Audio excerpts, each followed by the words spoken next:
सांझ हो गए रहे आ पूरा लोकलिटी के बत्ती बंद हो गए रहे। स्थानीयता के सब लोग अपना घर के बहरी बैठल रहे। ठंडा हवा चलत रहे। सड़क पर लइकालिकी खेलत रहले। एगो कोना में बैठ के ओ पल के मजा लेत रहनी। हम बहुत देर तक बहरी बैठल रहनी लेकिन बत्ती जरे के नाम ना लेत रहे। आँखी में भी खूब नींद आवत रहे। हम ओहिजे बैठ के सुतल रहनी बाकिर मन कैला पर भी सुते के मन ना करत रहे। बत्ती ना जले के चलते हम बहुत खिसिया गईनी।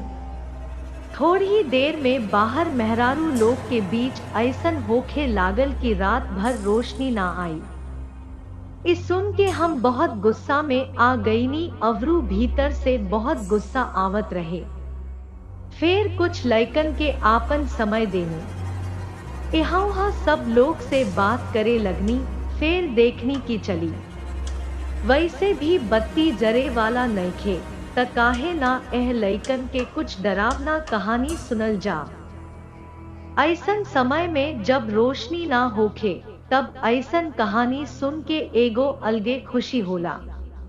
ई सोच के हम ओह लइकन से कहनी कि हमरा साथे भइल कवनो भूतिया भा डरावना कहानी सुनावल जाव आ सगरी लइका आपनापन कहानी सुनावे लगले। ओह लोग के कहानी सुनला के बाद हमरा खुद माथा टक्कर मारे के मन हो गई। काहे कि ओमे से कवनो लइका के कहानी सही ना रहे। बस सुन के पता चलल कि ई सब एगो फर्जी कहानी सुना रहल बा। हम ओ लइकन के भीड़ से बाहर निकलनी आ फिर एक और अकेले बैठ के उब जाए लगनी। फिर रात के 10 बजे के करीब रहे। हमार मोबाइल के डाटा भी खत्म हो गई। एही से हम YouTube ना देख पवनी बाकिर एगो काम जरूर कर सकत रहनी आ उरहे गूगल में कुछ खोजल भा पढ़ल। ऐसे गूगल में भूत प्रेत के कहानी खोजल आ पढ़े लगनी।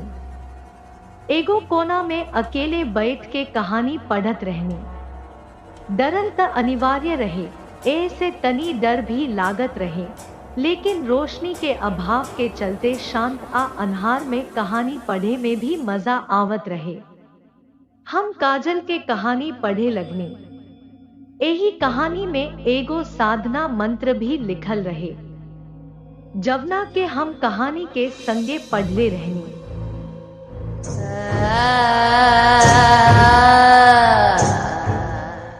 फिर नीचे इहो लिखल रहे कि अगर रौरा ई मंत्र के जाप करब त ई रौरा जोखिम बा औरी कई गो डरावना बात भी लिखल रहे।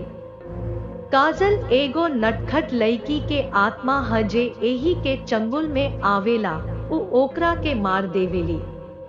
काहे एगो आत्मा बा जवन बहुते खतरनाक बा। आ इहो लिखल गयल रहे कि काजल जवना के लोग आम तौर पर मशान कहेला। ओ मंत्र के सुनला के बाद हमार देह ठंडा होके लागल आ लागत रहे कि हमरा आसपास के सब कुछ घूम रहल बा। हमरा भीतर से लागे लागल कि हम कवनो गलती नइखी कैले। ई साधना पढ़ला के बाद हमरा मन में डर हावी होके लागल आ अजीब बेचैनी भी शुरू हो गई। घर तक जाने खातिर एगो गली से गुजरे के बाद बहुत अन्हार रहे। हम बहुत तेजी से दौड़ के गली पार करके घरे आ गईनी। ई गली खाली घर के एगो हिस्सा रहे। फिर भी अन्हार में बहुत डरावना लागत रहे। अगर हमनी के आ जाई जा तब हालत बिगड़ जाई। ऐसे हमरा लागल कि भागल ठीक बा। घरे आके कुर्सी पर बैठ गईनी। ध्यान के मंत्र ओहिजा मन में घुमड़त रहे।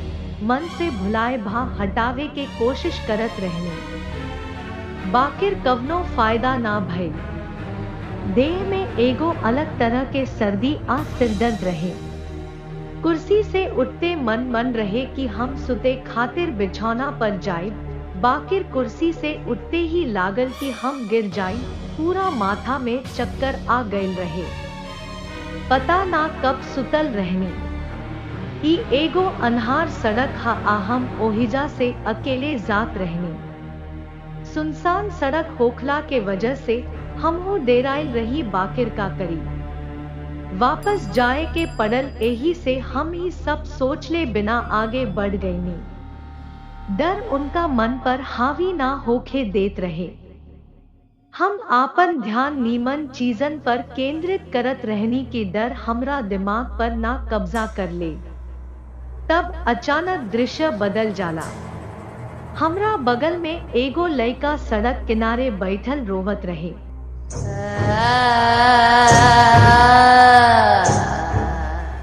हम उनका और बढ़ के पूछे लगनी कि तू कहाँ रहत बाड़ू बाबू, आ तोहरा के यहाँ के छोड़ के चल गई। वो कवनो जवाब ना देले। यही से हम पूछनी कि उनकर घर कहाँ बा। वो कुछ ना कहले, लेकिन अंगुरी से इशारा कैले। हम उनका संगे आगे बढ़त रहने। हम उनका साथे बहुत दूर चल गई रहने।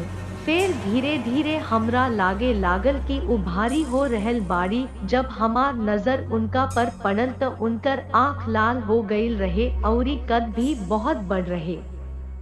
हम इतना डेरा गईल रहनी कि हमार दिमाग काम कईल बंद हो गईल बा। अचानक काजल के मसन हमरा सोझा आ गईला। हम ओहिजा गिर गईनी। चिल्लाए के मन कैलस, बाकिर मुंह से कवनो आवाज ना निकलत रहे। फिर जब जोर जोर से चीत्कार से जागनी तब पता चलल कि इस सपना हा। हमरा चिल्लाहट के चलते घर में सब लोग जागल रहे। सपना में जवन देखनी ओकरा बारे में सबके बतवनी। एकरा बाद हम रात में फिर कबो कवनो भूत कहानी पढ़े के कोशिश ना कईनी।